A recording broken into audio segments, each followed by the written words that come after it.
Tedy, we're back to emotions and quarterbacks again, aren't we?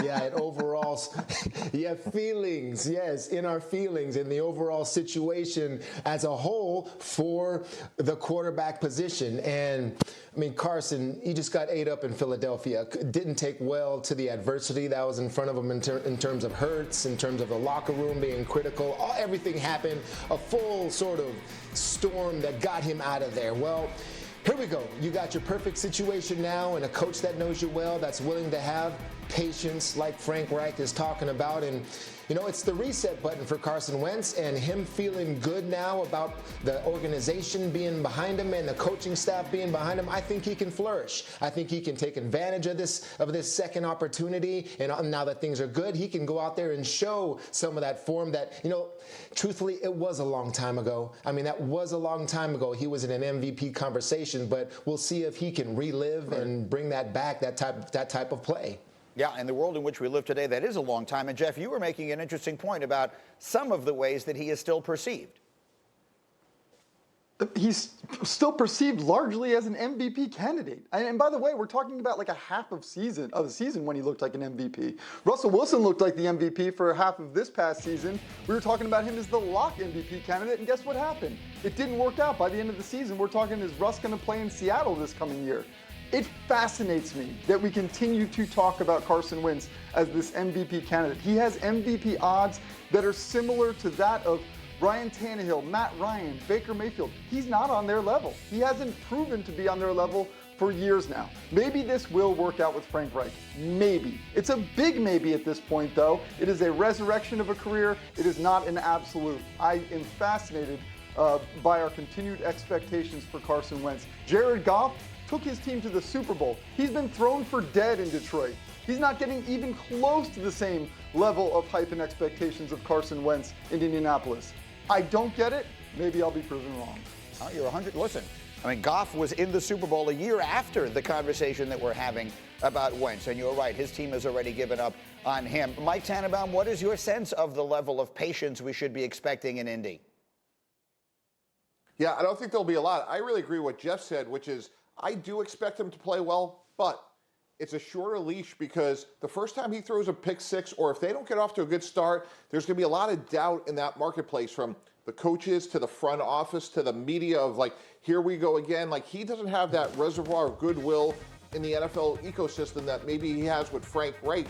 And I'll tell you, it's a lot different than Ryan Tannehill, who left Miami and obviously went on to great things in Tennessee. Tannehill was a backup to Marcus Mariota. He beat him out. Here, he's been gifted a really good starting job with a really good team.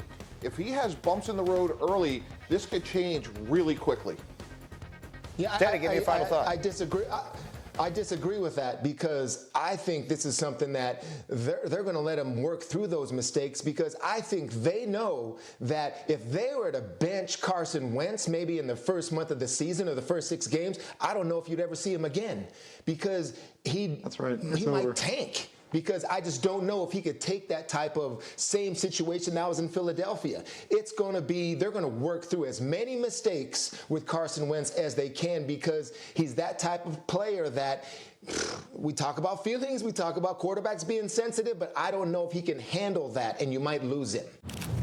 I'm just kind of fascinated that we continue to sort of even talk about him as this MVP candidate. And I understand the narrative continues to bring up, well, at one point, he looked like the MVP of the league. Even though he never actually ended up finishing that season, yeah, he did show flashes of potential. That, in NFL terms, was a long time ago.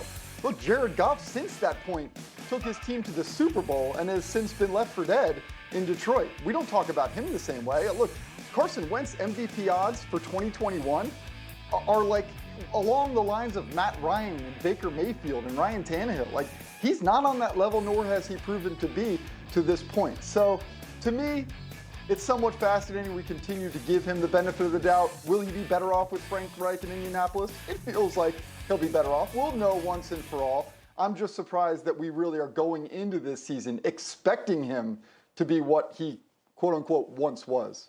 Well, Tedy, we began this hour talking about quarterbacks and their feelings, and it sounds like Frank Reich is going to be doing a lot of dealing with that, especially early.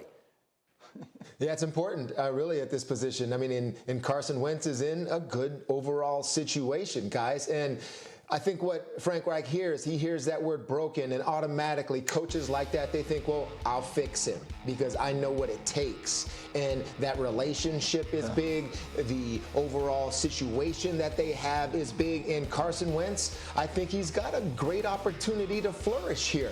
I mean, it's a reset button on his mentality, on the philosophy, how he's viewed in the locker room. It's a fresh start.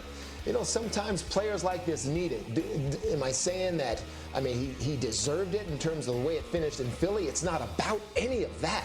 It's about what it is now in Carson Wentz. I mean, Mike T, he's looking good in this situation, in my opinion. Go ahead, Mike. Yeah, I think he is, but I think it's critical, guys, that he gets off to a good start, which he should. But if he doesn't, there will be doubt creeping in throughout the organization. There may even be doubt in Carson Wentz's mind. Can he do it? As Jeff alluded to, his sample size of success is very small.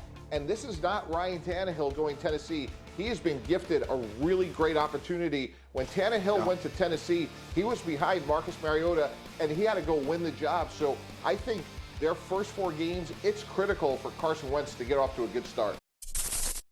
Thank you for watching ESPN on YouTube. For live streaming sports and premium content, subscribe to ESPN+.